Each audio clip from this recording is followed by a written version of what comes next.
Halo teman-teman semuanya, balik lagi bareng aku Vela. Nah, hari ini kita akan masuk ke episode talk show yang kedua.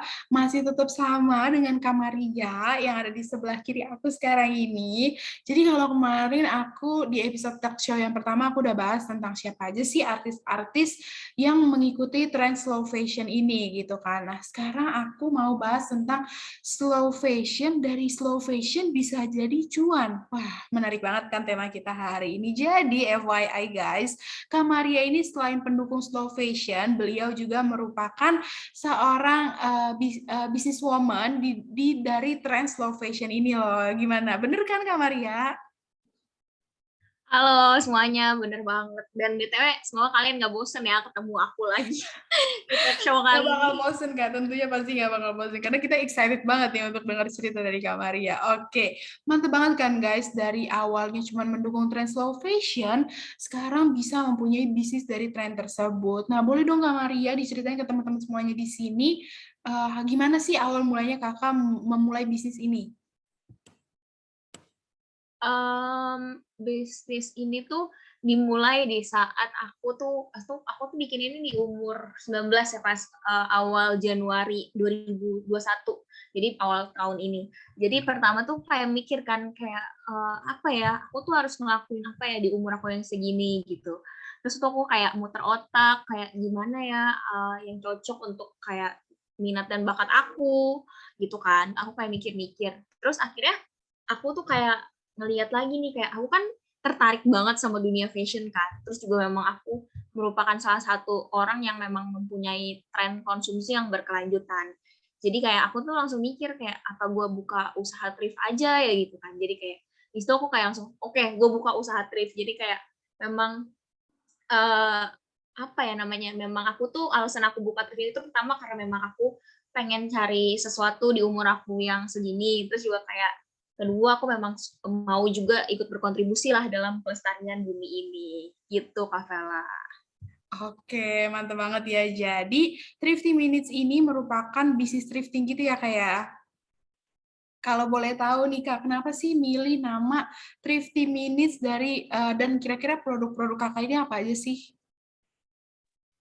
uh, aku kalau ditanya kenapa aku milih Thrifty Minutes itu sebenarnya agak bingung ya, karena memang uh, Thrifty Minutes ini memang aku dapetnya itu dari teman dekatku nama ini. Cuma memang kalau aku pikir-pikir setelah kayak aku memutuskan menjadi Thrifty Minutes itu adalah pertama thrifty. Thrifty itu adalah menggambarkan konsep produk aku, itu karena memang aku produk-produk thrift. Jadi aku namain produk thrift produk.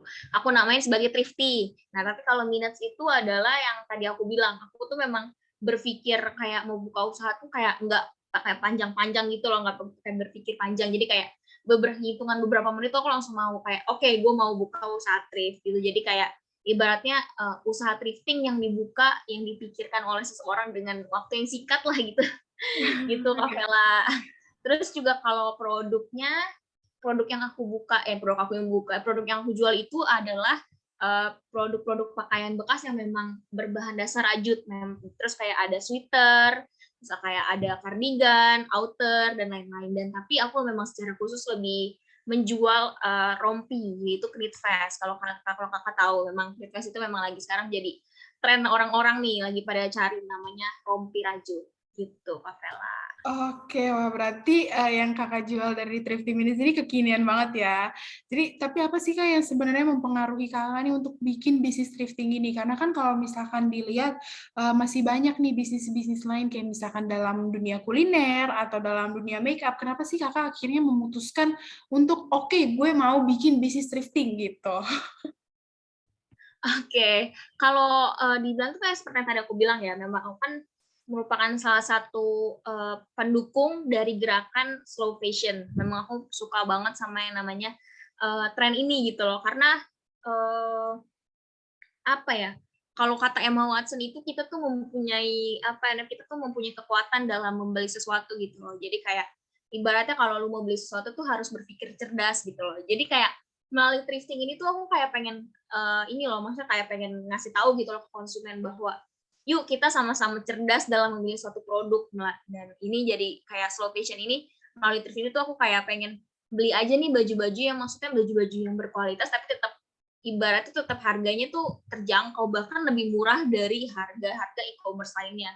Kayak kadang tuh thrift itu ada yang cuman duitnya tuh cuman goceng gitu loh Kak. Jadi kayak aku pengen kembangin bisnis itu loh, karena menurut aku bisnis ini pun mempunyai potensi yang besar juga gitu loh untuk di kedepannya tuh makin berkembang gitu, makin lebarkan sayap bisnis aku gitu Kak.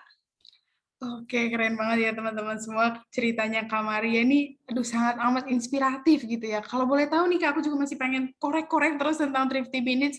Jadi kakak ini menghandle Thrifty Minutes itu sendiri kah atau kakak punya tim khusus? Uh, jujur aku kalau memang harus kalau membayar orang itu, kalau hire orang mungkin aku belum mampu gitu ya. Jadi sekarang aku memang sendiri aja sih, semua sendiri dari proses pemilihan produk yang aku mau pakai, produk aku pakai, yang aku jual, terus yang aku foto, yang aku ukur ukurannya, terus kayak penjelasan caption dan lain-lain itu memang aku sendiri sih, gitu Kak Vela. Oke, wow. Aku dari tadi ngedengerin Kak Maria cerita, aku sampai kayak, wow, wow, itu kayak aku amazed banget gitu loh Kak. Karena kerjain semuanya sendiri, ditambah lagi masih kuliah, itu tuh kayak produktif banget gitu loh. Berarti kalau misalnya aku bisa simpulin, bisnis kakak ini kakak jalankan secara online ya Kak ya? Ya benar. Jadi produk thrift shop aku ini aku jalani secara online karena memang target pasar aku pun ke seluruh daerah di Indonesia gitu. Jadi memang udah terbaik adalah online store gitu. Itu Kak. Oke, kalau gitu kakak kira-kira ada nggak sih kan niatan untuk meng-grow up bisnis kakak lagi, misalkan punya offline store atau kakak punya goal khusus nggak sih untuk si Thrifty Minutes ini? Tentunya kalau ditanya goal pasti aku punya ya untuk thrift Indonesia, karena memang aku pengen tekunin bisnis aku ini gitu loh. Mungkin karena aku percaya gitu loh, walaupun kita tekun, maksudnya kalau walaupun bisnis kita tuh masih kecil, tapi kalau kita benar-benar tekun, kita pasti bakalan bisa apa ya, ibaratnya uh, pasti bakalan berkembang lah gitu. Jadi walaupun mungkin butuh waktu ya. Terus kalau ditanya kenapa mau offline store apa enggak, jujur kalau sampai sekarang aku belum kepikiran sih untuk buka offline store karena memang modalnya pun nggak ada gitu kan. Tapi kalau itu memang aku sebenarnya pengen. Itu merupakan salah satu mimpi terbesar aku juga gitu. Aku punya kayak toko offline store khusus thrifting baju gitu. Jadi kayak itu aku pengen banget sebenarnya, itu menjadi salah satu mimpi terbesar aku. Cuman mungkin bukan sekarang karena memang modalnya belum cukup, say. Gak apa-apa, berarti Kak Maria harus orangnya pantang menyerah ya, harus terus berusaha pokoknya untuk sampai mendapatkan cita-citanya gitu ya kayak. Nah, kalau kita bisa tadi simpulin dari ceritanya Kak Maria itu memotivasi banget, yang pastinya tuh patut banget untuk dicontoh sama anak-anak muda kayak kita nih. Kak Maria boleh juga dong misalkan di-share gimana sih cara kakak membagi waktu antara kakak mengurusi bisnis Thrifty Minutes ini sama jadwal kuliah kakak yang kayaknya cukup padat ya kak ya? Iya, kalau memang kuliah nih aku memang kan lagi ada di semester 5 ya. Waduh, padat banget ya Beb kalau memang kalau orang-orang tahu nih kalau semester 5 ya. Iya. Terus kalau ditanya gimana caranya aku membagi waktu itu, sebenarnya aku tuh sebenarnya nggak ada sistem kayak bener-bener caranya itu nggak ada. Cuman aku biasanya adalah mengatur skala prioritas sih. Sebenarnya gini, skala prioritas yang aku maksud adalah misalkan aku punya tugas dan juga aku punya pekerjaan yang harus aku kerjain di 15 minutes ini. Aku ngeliat dulu nih deadline yang yang bener-bener mepet, yang bener-bener harus dikejar itu yang mana gitu loh. Jadi aku nanti akan memprioritaskan hal itu dulu gitu loh. Jadi kayak aku sekarang lagi belajar untuk memanage prioritas aku aja sih. Jadi kayak nggak, maksudnya kalau misalkan nih kayak misalkan tugas aku tuh masih lama gitu loh deadline. Jadi aku tuh bisa cicil pelan-pelan dan sisa waktu yang sorry, sisa waktunya itu aku bisa gunain untuk mengembangkan bisnis aku ini. Gitu Kak Vela. Berarti intinya time management-nya harus baik gitu ya Kak Maria ya. Oke, kalau gitu dari Kak Maria nih, kira-kira ada nggak sih Kak pesan atau motivasi nih yang ingin disampaikan ke teman-teman Dash yang mungkin pengen juga nih bikin bisnis, tapi dia masih bingung gitu, masih nggak yakin untuk memulai bisnisnya. Boleh dong Kak Maria kasih motivasi atau tips-tips nih buat teman-teman Dash di sini. Waduh, aku disuruh jadi motivator ya di sini. Kalau aku biasanya gini sih, kalau prinsip aku paling yang aku bisa bagiin ke teman-teman di sini adalah uh, kita mungkin sering banget nih, kita udah tahu, oh gue mau buka bisnis A, gue pengen buka bisnis B. Tapi kalian tuh cenderung lebih berpikir ke arah kayak ketakutannya gitu loh. Jadi ibaratnya kayak, nanti gue gagal gimana ya. Terus abis gagal, nanti gue malu deh sama temen-temen gue gitu-gitu kan. Mungkin kita pasti berpikir kayak gitu kan. Tapi yang aku pengen kasih tahu ke kalian adalah coba aja gitu loh maksudnya. Memang ini terdengar kayak klise gitu ya, kayak berani memulai gitu kan. Tapi sebenarnya itu benar-benar apa ya, benar-benar berguna lah gitu, benar-benar berguna. Maksudnya kayak benar-benar bermanfaat gitu loh kalau kita benar-benar kayak, oh iya ini kita harus berani memulai gitu. Karena kalau kita nggak memulai, kapan kita bisa tahu gitu loh, kapan kita bisa tahu tuh, kapan kita bisa tahu kemampuan kita, kapan kita bisa tahu potensi yang bisa kita kembangkan dalam diri kita. Jadi kayak, walaupun mungkin nanti bisnis kamu mungkin kayak belum berjalan baik gitu kan. Memang kan semua nggak ada yang instan juga kan. Tapi kalian bisa belajar gitu loh dari kesalahan itu.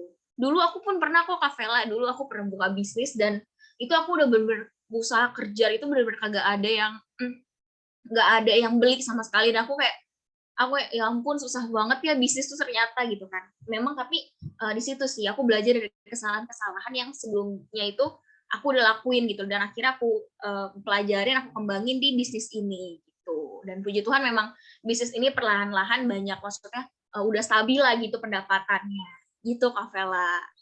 Oke, mantap banget. Berarti Kak Maria ini terus-menerus belajar dari pengalaman-pengalaman yang ada untuk mengembangkan menjadi sesuatu yang lebih baik lagi dan menjadi versi yang lebih baik lagi ya Kak ya. Kalau bisa aku simpulin nih. Oke, boleh banget juga nih Kak dipromosiin Thrifty Minutes-nya ke teman-teman Dash semuanya di sini yang mungkin aduh udah mulai penasaran nih pengen tahu tentang Thrifty Minutes gitu Kak. Boleh nih dipromosikan aja. Wih, makasih Kak Vela udah dikasih tempat untuk mempromosikan 30 Minutes ini. Jadi teman-teman, kalau mungkin nih teman-teman kan udah tahu nih bahaya slow fashion dari tim Dash juga udah ngasih tahu kan gimana bahaya slow fashion, bahaya fast fashion, dan kayak manfaat dari slow fashion itu gimana. Jadi yuk kita mulai ibaratnya kita mulai mendukung gerakan slow fashion ini. Dan terus kalian juga bisa mendukung gerakan ini melalui Thrifty Minutes. Thrifty Minutes ini tuh jadi kita tuh bakalan kita tuh bakalan upload secara rutin itu setiap seminggu sekali. Dan terus juga kayak kita tuh banyak diskon di story Instagram kita. Terus juga kayak bahan-bahan yang kita pakai pun berkualitas dan harga kita pun under 100.000. Jadi kayak itu tuh merupakan best deal banget untuk kalian nih, mungkin mahasiswa, mungkin anak sekolah yang mungkin masih mau tampil modis tapi mungkin kantongnya belum cukup untuk beli kayak Gucci, Hermes gitu, mungkin belum cukup. Jadi kalian boleh banget coba ke Thrifty Minutes gitu, teman-teman. Gitu, Kak Vela. Oke, mantap banget. Jadi cukup ramah untuk kantong-kantong para pelajar ini ya, apalagi di masa pandemi, mungkin uang jajannya dikurangin. Jadi, aduh ya udah deh, lumayan juga kan selain mengirit uang dan juga kita turut serta dalam tren si slow fashion ini ya kayak menjaga bumi kita. Oke, thank you banget nih Kak Maria untuk sesi sharing di talk show episode Dash yang kedua hari ini. Aku juga mau ngucapin terima kasih banyak sama Kak Maria udah mau sharing, udah mau cerita-cerita juga. Nah, buat teman-teman deh semuanya juga jangan lupa untuk dicek Instagramnya @thriftyminutes dan buruan di check out karena pasti banyak banget nih yang mau. Aku juga mau langsung check out karena aku pasti takut gitu loh bakalan nge-war gitu sama teman-teman semua di sini gitu kan ya. Jadi thank you banget Kak Maria udah mau sharing bareng kita di sini buat motivasinya. Semoga bisa bermanfaat untuk kita semua. So, don't forget to like, comment, subscribe, and share sebanyak mungkin ke teman-teman kalian biar teman-teman kalian tahu tentang Thrifty Minutes. See you on the next video, guys. Bye-bye.